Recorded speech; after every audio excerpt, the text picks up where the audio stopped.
Hi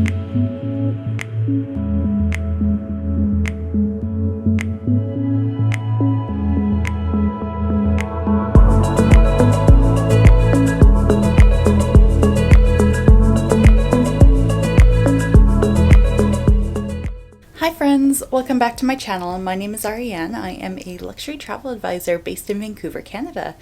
And today is sadly our last full day here on the Avalon Waterways Artistry 2. We had such an amazing cruise. It's going to be really kind of hard to say goodbye.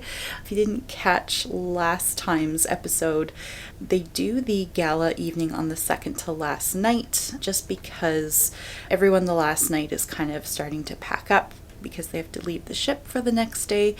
And then they also kind of give a disembarkation talk as well, in addition to the port talk. So today we do have a full day here in Amsterdam, as when we boarded the ship, I did the optional excursion to Zandvoort, which on the first day here in Amsterdam, they actually didn't have any shore excursions really for Amsterdam because obviously people are arriving.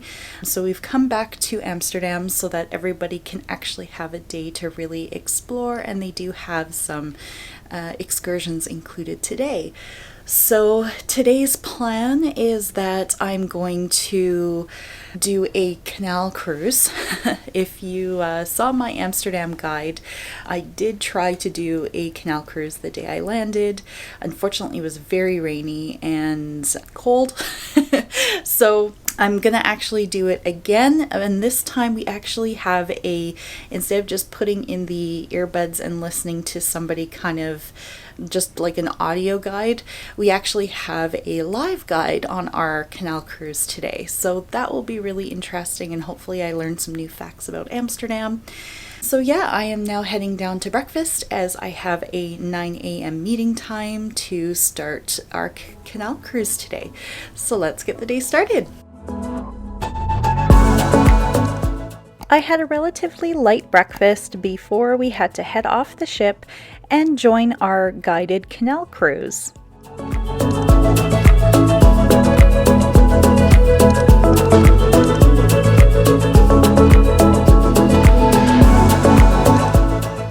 We passed by Amsterdam Central Station, and here you can see where our docking location was in relation to Amsterdam Central Station.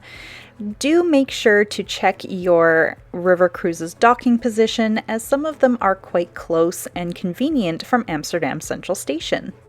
I really enjoyed the guided canal cruise, especially how it was the perfect weather to enjoy and take in all the sights.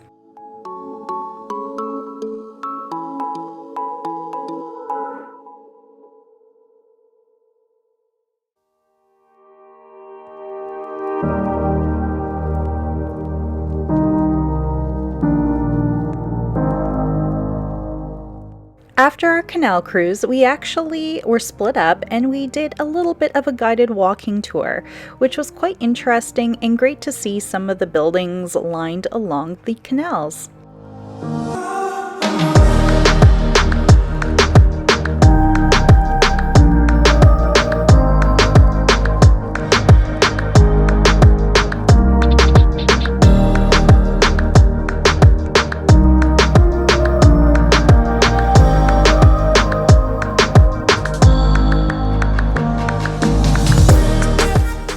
We headed back to the ship in time for our final farewell from our captain, cruise director, and other staff before dinner.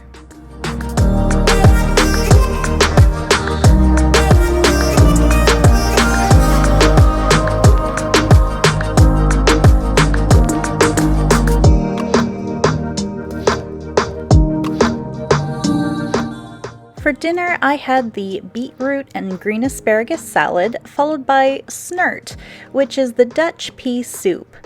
I also had the braised short ribs for my main course. Hi friends, so it is the next morning and I am getting all packed because I am unfortunately leaving the ship today. I'm so sad. It has been a wonderful cruise, and and now I'm going to go for breakfast. I am going to take the train back to the Amsterdam airport. It's currently 7:12 in the morning, so I do have to get going. But yeah, I had a really great last night. A few of us kind of went together. We did like the Dam Square because I didn't really do that. We did walk through the red light district, which I'll say is very, very interesting. Personally, it's a little bit, it's not my style. But we did walk back kind of in a big loop, and that's just what we kind of did after dinner. So yeah, now I am going to get my bags outside. I am going to talk a little bit more in my recap of how my disembarkation kind of goes and things I was surprised by with river cruising, and just a few tips and tricks. So stay tuned for that because that will be coming up later in the episode. So I'm off to breakfast. Let's go.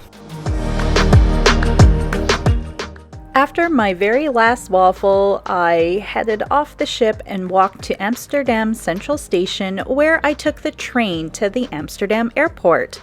It was really easy to use and only took from Amsterdam Central Station to the airport around 15 to 20 minutes, which was much faster than taking the transfer bus. It was then time to board our Air Canada flight home.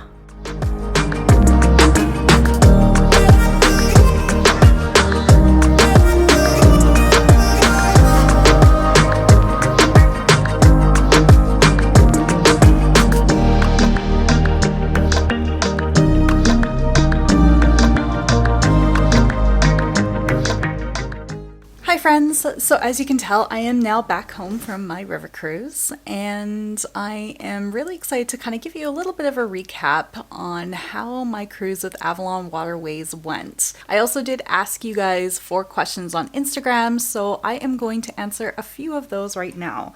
So first and foremost, how did I actually like river cruising? So this was my first river cruise and I really enjoyed it. So it is quite a bit different than ocean. Obviously it is a little bit more inclusive, where with Avalon Waterways you do get a choice of 2 to 3 excursions in the morning, and then there were optional paid excursions you could do in the afternoon.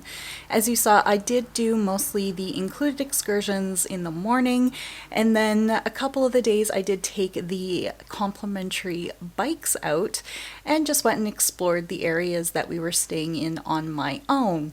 So that's the nice thing about the bikes, which that was actually another, someone did ask that question as well about the bikes. Yes, they do have bikes that are included on board, and most of the Avalon Waterways ships also have a couple e-bikes as well. So that is something that is available at no charge to you. So this was a active and discovery cruise with Avalon Waterways, so that is a bit more of an active itinerary. We did have obviously some biking excursions that we could have chose from in the morning, or I chose some of the more discovery options, which were things like going and seeing the Delta Works on our itinerary, also the chocolate making class, which was a lot of fun. The active and discovery, if you are a bit more of a active person, so I would say a little bit younger at heart, it's a great itinerary, and we actually had a pretty varied age range on board. So the youngest person we actually had on board our cruise was, I want to say, about 9 or 10 years old, and he was part of a multi-generational family that was on board, and of course the grandparents were in their late 70s. So again, river cruising, it can be a great opportunity for multi-generational families to get away. They are a little bit more on the active side of things, so keep that in mind when looking at an active and discovery trip with Avalon Waterways. The food. The food was really good. The restaurant is primarily where you eat on the Avalon Waterways ships. There is basically the main restaurant where you have your breakfast, lunch, and dinner. Also with breakfast, you can have sparkling wine if you would like, and at lunch and dinner, complimentary wine and beer is served. Outside of that, they do have a happy hour where they have half price drinks. Then there is also the Panorama Bistro, which is more of where they serve. So it's up in the Panorama Lounge. They serve like tapas style light bites of what you would find for dinner. Also kind of the same for lunch. and then you also have afternoon tea in the lounge as well. At the very aft of the ship, you will find the club lounge, which is where you'll find some cookies and donuts, things like that. Very, very light snacks. The club lounge is open 24 hours a day. You'll also find the water machine there, and then also the coffee machine, or the defibrillator as we call it. You do have water in bottles that's delivered to your stateroom every day, so they keep those replenished for you. They make sure that you have at least 2 bottles of water in your room at all times. And then if you forgot a water bottle, or you want to take a bottle off the ship, they will actually give you a silver water bottle that you can actually take with you on your shore excursions. So let's talk about the food on board. So breakfast and lunch are typically your buffets, and that is served down in the dining room, which is called the restaurant. And then you will have a couple items that you can order off the menu. I really suggest trying the real Belgian waffle. That was really good. It is a proper dough that is made. It's called a liege waffle. What they do is it's more of a dough made with pearl sugar. So when they actually make the waffle, the sugar caramelizes. It's really good. So if you are traveling on Avalon Waterways, definitely try a waffle because it's very unique. My other favorite was also the Eggs Benedict, and I was able to just order one, which was nice, but they do have many other to order things such as poached eggs, omelets. They do have a few things you can order off the menu. Same thing for lunch. It is typically a buffet, and then they do have some items that you can order off the menu. For dinner, we did have a different menu every day. With Avalon Waterways, they do have a few favorites that you can order every night. So it was nice to kind of try some of the local dishes of where we were sailing. So what did I think overall? I personally loved river cruising. So much so that I'm actually looking at hosting a few river cruises in the future, one of which is on Avalon Waterways. So be sure to check out the link in the description box down below for the cruises that I will be hosting in the next upcoming future. And if you have any questions, be sure to send me a message. I would love to hear from you. The last thing we're going to talk about is things to be aware of on a river cruise. What I would say is make sure you are fully clothed when you open up your cabin windows, especially the curtains. So usually you do park close to the next ship. Gladly, I was wearing pajamas all the time, but I could definitely see how if the person across from me essentially was not wearing clothes, I literally could see right into their cabin. So that has been kind of brought up a couple times with one of my clients, especially. She had a kind of a funny experience. When you go to open up your curtains, peek outside first, and if there's no ship, by all means, if that's how you are, just make sure that when you do open your curtains that you do throw a robe on or something like that, because the windows are also not tinted. So some people kind of forget that. They just think, oh, well, they could be tinted or whatever. They can't see in. You could definitely see into the other cabins. The other thing I would say is because sometimes you are docked next to each other, sometimes you do have to go up to the sky deck and then over the different ships. That's what they have been trying to do in the pandemic times. Now we are seeing that you can go through lobbies on some of the ships. So it does depend how you are docked. Keep in mind that a lot of the elevators unfortunately do not go up onto the sky deck. There are a couple ships that do have the elevators that go up to the sky deck, but for the most part, unfortunately, the elevators inside river ships, they only go to the interior decks. Also, I will say that there are quite a few cruise lines that don't have proper wheelchair accessible cabins. If you are of limited mobility, it might be a little bit difficult for you to do a river cruise. Not saying it can't happen.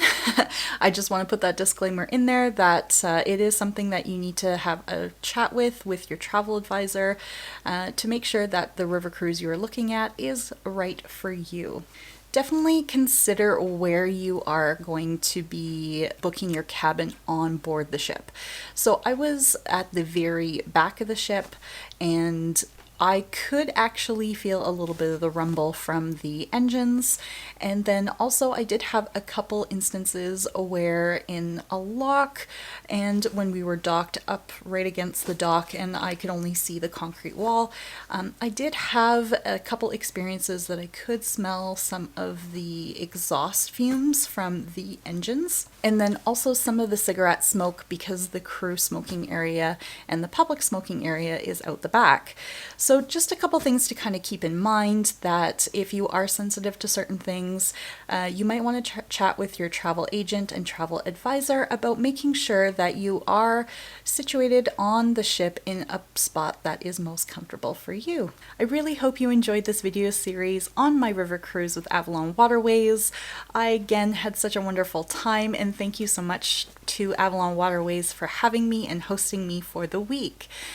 Next up, I'm actually going to be doing a ship tour on Ponant's L'Austral. So I'm actually doing that here in Vancouver. So I'm really excited to bring you a ship tour on board Ponant's L'Austral. After Ponant's L'Austral ship tour, I'm now going to be bringing you my Cunard Queen Elizabeth cruise series to Alaska. Yes, I cruised to Alaska twice this year, so really excited to bring you my experience on board Cunard's Queen Elizabeth. So thank you so much for watching. I really hope you enjoyed this episode. If you did, please give it a thumbs up. And also be sure to hit that subscribe button down below. As I mentioned, there's quite a few new cruise videos coming your way. So again, thank you so much for watching. We'll see you next time. Bye!